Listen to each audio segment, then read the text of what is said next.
Hi friends, എന്തുകൊണ്ടാണ് ഇങ്ങനെ ഒരു തമ്പനയിലായിട്ട് വന്നത് എന്ന് പലരും ചിന്തിക്കുന്നുണ്ടാവും. കഴിഞ്ഞ കുറച്ച് വർഷങ്ങളായിട്ട്, കഴിഞ്ഞൊരു 1-2 വർഷങ്ങളായിട്ട് കാണുന്ന ഒരു പ്രവണത, അത് ആ ഒരു ലെവലിൽ പീക്കിലെത്തിയത് കൊണ്ടാണ് എന്ത് ചെയ്യുന്നത്. ഇതിനെതിരെ ഇനി പ്രതിഷേധിച്ചിട്ടില്ല എന്നുണ്ടെങ്കിൽ ഒരുപാട് ആളുകൾ എത്രയോ സമയം രാവും പകലും ഒക്കെ മെനക്കെട്ടിട്ടാണ് എന്ത് ചെയ്യുന്നത്, ഒരു പരീക്ഷയ്ക്ക് പോണത്. അപ്പൊ ആ പരീക്ഷയിൽ 100 ചോദ്യങ്ങൾ പോലും യഥാർത്ഥത്തിൽ തെറ്റില്ലാത്ത രീതിയിൽ ഉദ്യോഗാർത്ഥിയുടെ മുന്നിലേക്ക് എത്തിക്കാൻ പറ്റാത്തവർ ചോദ്യകർത്താക്കളായിട്ട് ഇരിക്കുമ്പോൾ അത് എഴുതുന്ന കുട്ടിക്ക് പോലും മാനക്കെടാം. കാരണം എന്താണെന്ന് വെച്ച് കഴിഞ്ഞാൽ ആ ഒരു ലെവലിലേക്കാണ് കഴിഞ്ഞ ദിവസം നമ്മളൊക്കെ ചെറുപ്പം മുതൽ ഈ ഒരു സിമ്പല് ഇൻഡു മാർക്ക് ഈ ഒരു റെഡ് കളറിൽ നമ്മൾ കാണുന്നത് എന്ന് പറയുന്നത് നമ്മൾ എവിടെയെങ്കിലുമൊക്കെ കാണുള്ളൂ. അതന്നെ ഡേഞ്ചർ എന്നുള്ള ആ ഒരു ലെവലിലാണ് നമ്മൾ എന്ത് ചെയ്യുന്നത്, കാണുന്നത്. കഴിഞ്ഞ ദിവസം ഡിഗ്രി പ്രിലിംസിന്റെ 3ാം ഘട്ടത്തിന്റെ ഫൈനൽ ആൻസർ കീ വന്നപ്പോ ഈ പറയുന്ന ഒരു ഡേഞ്ചർ കുറച്ച് കൂടുതലായിരുന്നു. ഇത് നിങ്ങൾക്ക് കാണാം. ഞാൻ ജസ്റ്റ് ഒരു ഭാഗം മാത്രമേ എടുത്തിട്ടുള്ളൂ. 1 മുതൽ 10 വരെയുള്ള ചോദ്യങ്ങളുടെ ഫൈനൽ ആൻസർ കീ ആണ് ഈ കാണുന്നത്. ഒരെണ്ണം മാത്രം എന്തോ ഭാഗ്യത്തിന് ആ ഒരു ചോദ്യകർത്താവിന്റെ മാനം കാത്തത് എന്ന് പറയുന്ന ഒരു വൈക്കം സത്യാഗ്രഹത്തിന്റെ ഒരു ചോദ്യത്തിന് മാത്രം യഥാർത്ഥത്തിൽ ആൻസർ ഉണ്ട് എന്നുള്ളത്.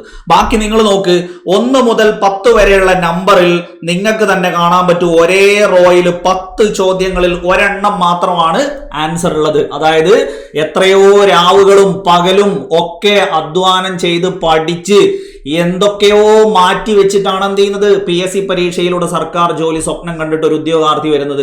ആ ഉദ്യോഗാർത്ഥിയുടെ അത്രയും കഴിവ് അല്ലെങ്കിൽ അറിവ് അളക്കേണ്ട ഒരു പരീക്ഷയിൽ നേരാവണ്ണം ഉത്തരമുള്ള ചോദ്യങ്ങൾ ഇടാൻ ഈ പറയുന്ന ചോദ്യകർത്താക്കൾക്ക് കഴിയാതായി എന്നുള്ളൊരു ലെവലിൽ നമ്മുടെ കേരള PSC എത്തിയെങ്കിൽ എനിക്ക് തോന്നിയൊരു കാര്യം എന്ന് പറയുന്നത്, കോഴ വാങ്ങി വാങ്ങി വാങ്ങി ചോദ്യം പോലും നേരാവണ്ണം തയ്യാറാക്കാൻ പറ്റാത്തവരാണോ PSCക്ക് വേണ്ടിയിട്ട് ചോദ്യം ഇടുന്നത്?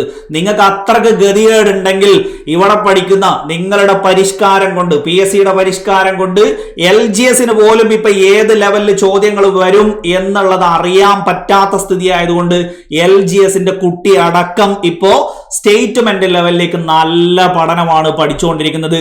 നിങ്ങളെ കൊണ്ട് പറ്റില്ല എന്നുണ്ടെങ്കിൽ നിങ്ങൾ ചോദ്യകർത്താക്കളോട് ഒഴിഞ്ഞു പോകാൻ പറ.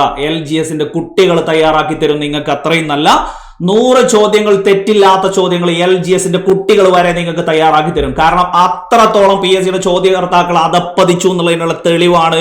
ഒരു ഡിഗ്രി പ്രിലിംസ് വെറും സ്റ്റാൻഡേർഡ് സിവിൽ സർവീസിന്റെ സ്റ്റാൻഡേർഡ് എന്നുള്ള ലെവലിലേക്ക് ആയാൽ പോരാ, ചോദ്യകർത്താക്കളും കൂടെ ആ റേഞ്ചിലേക്ക് ആവണം. ഈ 10 ചോദ്യങ്ങൾ എന്ന് പറയുന്നത് ഇവിടെ നോർമലി ഏതൊരു കുട്ടിയും 8ാം ക്ലാസ്സിൽ നോർമലി യൂറോപ്യന്മാരുടെ ആഗമനം എന്ന് പറയുന്നിടത്ത് പഠിക്കുന്ന ഡോം മാനുവൽ എന്ന് പറയുന്ന രാജാവിന്റെ പേര് പോലും യഥാർത്ഥത്തിൽ കൊടുക്കാൻ പറ്റാത്ത ചോദ്യകർത്താവാണെങ്കിൽ അങ്ങ് പുറത്തേക്ക് എടുത്തിടണം. അല്ലാതെ അയാളിൽ നിന്ന് വാങ്ങിയ കാശുണ്ടെങ്കിൽ അല്ലെങ്കിൽ അയാൾ കൂലിക്ക് പണിയെടുക്കുന്ന ആളാണെങ്കിൽ വെറുതെ പണത്തിന്റെ പുറത്ത് മാത്രം ഉദ്യോഗാർത്ഥികളുടെ ജീവിതം ഇങ്ങനെ കഴിച്ചിട്ട് യാതൊരു കാര്യവുമില്ല.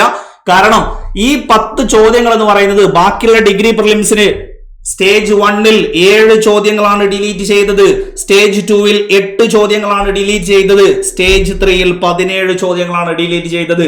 ഇപ്പൊ പോലും പല ഫാക്ടുകൾക്കും PSCക്ക് ഇന്ത്യൻ നാഷണൽ ആർമി ഒരു തവണ രൂപീകരിച്ചത് സുഭാഷ് ചന്ദ്രബോസ് ആണെങ്കിൽ അടുത്ത തവണ രൂപീകരിക്കുന്നത് റാഷ് ബിഹാരി ബോസ്. എന്നാൽ യഥാർത്ഥത്തിൽ ഇത് രണ്ടുമല്ലാത്ത ക്യാപ്റ്റൻ മോഹൻ സിംഗ് രൂപീകരിച്ചു എന്നുള്ള എല്ലാ ഫാക്റ്റും അവൈലബിളാണ്.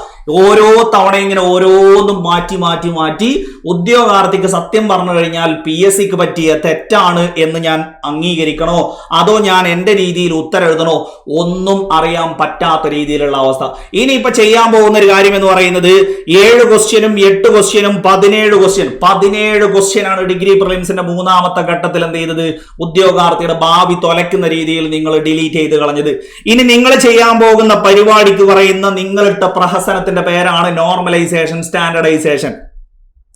അത് ഈ പറയുന്ന 17 ഡിലീറ്റ് ചെയ്തവർക്കും 8 ഡിലീറ്റ് ചെയ്തവർക്കും 7 ഡിലീറ്റ് ചെയ്തവർക്കും ഒരേപോലത്തെ ഒറ്റ കട്ട് ഓഫിലേക്കാണ് നിങ്ങൾ ഇനി എന്ത് ചെയ്യാൻ പോകുന്നത്, കൊണ്ടുവരാൻ പോകുന്നതും. നിങ്ങൾ മറ്റേ നീറ്റിന് ഈ പറയുന്ന NTA കാണിച്ച പോലുള്ള അതിന് പഠിക്കുകയാണോ? കേരള PSC ഒരു ഭരണഘടനാ സ്ഥാപനം, ഭരണഘടന സംരക്ഷിച്ചുകൊണ്ട് പോകേണ്ട ഒരു സ്ഥാപനം ഉദ്യോഗാർത്ഥികളുടെ ഭാവിക്ക് വേണ്ടിയിട്ടുള്ള ജോലിക്ക് വേണ്ടിയിട്ട് ഇത്രയും കഷ്ടപ്പെട്ട് ട്രൈ ചെയ്യുമ്പോൾ അവരുടെ ഭാവിക്ക് ഒരു പുല്ല് വില പോലും കൊടുക്കാത്ത രീതിയിൽ ഇതുപോലുള്ള കാട്ടിക്കൂട്ടലുകൾ എന്ന് പറയുന്നത് ചോദ്യം ചെയ്യപ്പെടേണ്ടത് തന്നെയാണ്. കാരണം നിങ്ങൾക്ക് 100 ക്വസ്റ്റ്യൻ ഒരേ ലെവലിൽ തയ്യാറാക്കാൻ പറ്റുന്ന ആളുകളെ നിങ്ങൾക്ക് എടുക്കാം. അല്ലാതെ ഇതുപോലെ തോന്നിയാസം കാണിച്ചിട്ട് പ്രൊവിഷണൽ കീയിൽ കുട്ടികളെ കൊണ്ട് കംപ്ലൈന്റ് ചെയ്യിപ്പിച്ച് യഥാർത്ഥത്തിൽ ഇവിടെയുള്ള ചോദ്യങ്ങൾ എന്ന് പറയുന്നത് ഞാൻ ജസ്റ്റ് ആ 10 ചോദ്യങ്ങൾ കാണിക്കാം. ഒന്ന് പോർച്ചുഗീസുകാരുടെ ആഗമനവുമായി ബന്ധപ്പെട്ട്, അതിൽ മാനുവൽ രാജാവ് എന്നുള്ളത് ഇമ്മാനുവൽ രാജാവ് എന്ന് കൊടുത്ത് കുട്ടിയുടെ മുന്നിൽ കൺഫ്യൂഷൻ, ഞാനിത് PSCക്ക് പറ്റിയ അക്ഷര തെറ്റാണെന്ന് വിചാരിക്കണോ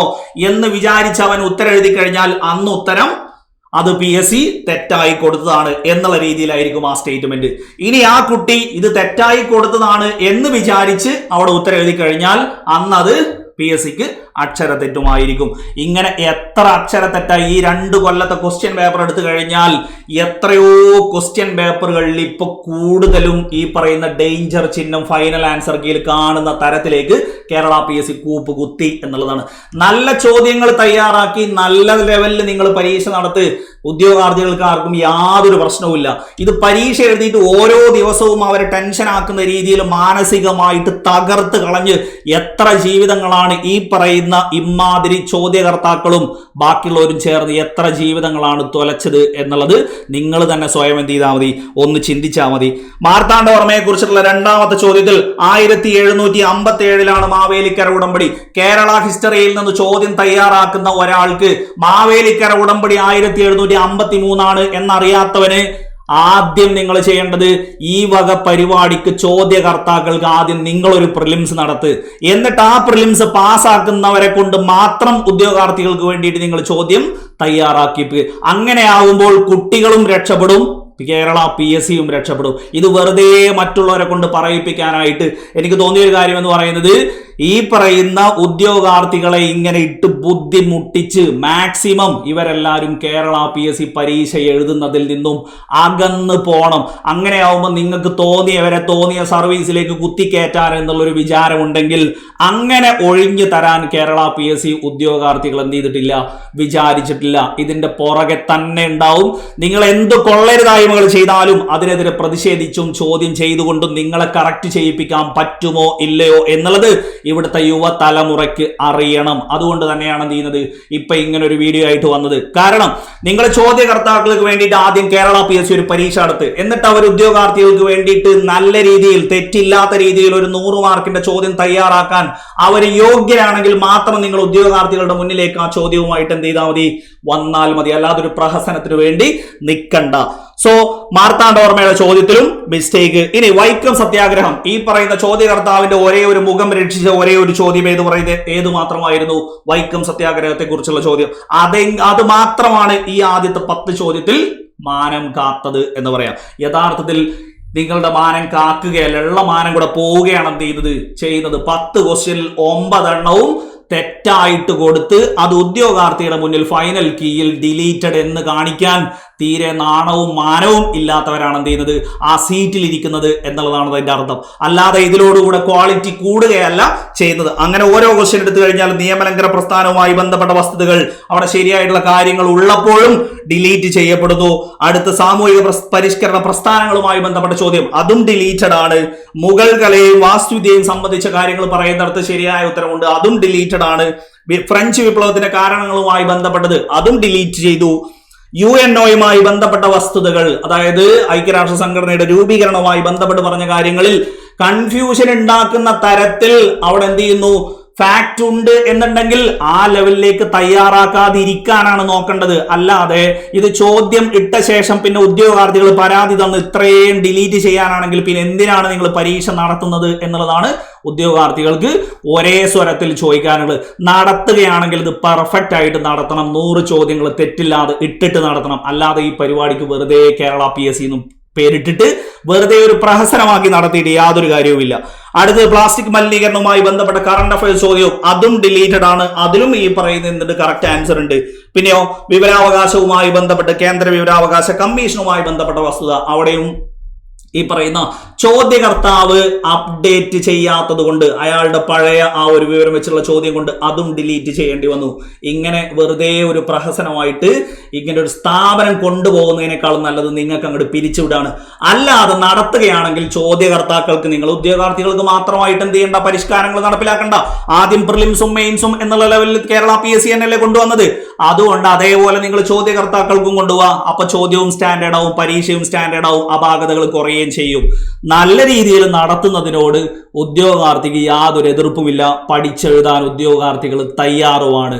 പക്ഷേ അതിൽ ഇമാതിരി കോപ്രായങ്ങൾ കാണിച്ച് അവസാനം ഫൈനൽ റിസൾട്ട് കാത്തിരിക്കുന്നവർക്ക് മാനസികമായി തകർക്കുന്ന രീതിയിൽ ഇതുപോലെ ഫൈനൽ ആൻസറിൽ ഒരുപാട് ഡിലീഷൻ, അത് തന്നെ ഒരേപോലത്തെ പരീക്ഷ നടത്തേണ്ട PSC ഒരു സ്റ്റേജിൽ 7 ഡിലീഷൻ, ഒരു സ്റ്റേജിൽ 8 ഡിലീഷൻ, ഒരു സ്റ്റേജിൽ 17 ഡിലീഷൻ, 17 ഡിലീഷൻ ഒക്കെ കാണിച്ചുകൊണ്ട് അത് നിങ്ങൾക്ക് ആ ഒരു ഫയൽ അപ്ലോഡ് ചെയ്യാൻ എത്ര ധൈര്യം നിങ്ങൾക്ക് വരുന്നു എന്നുള്ളത്. ഇതൊക്കെ ഇത്രയും ഉദ്യോഗാർത്ഥികൾ കണ്ട് കേരള PSCയുടെ ആ ഒരു വിശ്വാസ്യതയാണ് തകർക്കുന്നത് എന്നുള്ള ബോധം പോലും ഇത് ഇടുന്നവർക്കും ഇല്ല, അപ്ലോഡ് ചെയ്യുന്നവർക്കും ഇല്ല. കൂലിക്ക് പണിയെടുക്കുന്ന പോലെ ആവുമ്പോഴാണ് എന്ത് ചെയ്യുന്നത്, ഇമാതിരി പ്രശ്നം വരുന്നത്.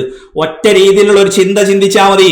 ഈ ചോദ്യം ഇടുന്നവനാണെങ്കിലും ഈ പണി ചെയ്യുന്നവനാണെങ്കിലും ഓരോ ചോദ്യകർത്താവും എൻ്റെ മക്കളും ഇതുപോലെ പഠിച്ച് കഷ്ടപ്പെട്ട് ജോലിക്ക് വേണ്ടി ശ്രമിക്കുന്നുണ്ട് എന്ന് വിചാരിച്ചാൽ തീരാവുന്ന പ്രശ്നമേ ഇതിലുള്ളൂ. പക്ഷേ അങ്ങനെ വിചാരിക്കാൻ ഈ പറയുന്ന കൂലിക്ക് പണിയെടുക്കുന്നവർക്ക് സാധിച്ചോണം എന്നില്ല. നിങ്ങൾക്ക് ചോദ്യങ്ങൾ തയ്യാറാക്കാൻ, കൃത്യമായി തയ്യാറാക്കാൻ ആളില്ലെങ്കിൽ ഉദ്യോഗാർത്ഥികൾ തയ്യാറാക്കി തരും. നിങ്ങൾ പൈസ ഒന്നും കൊടുക്കണ്ട.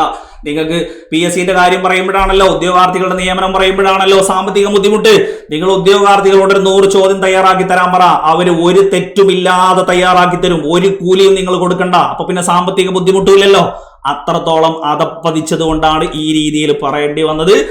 അടുത്തൊരു വീഡിയോയുമായിട്ട് നമുക്ക് വീണ്ടും കാണാം. Thank you.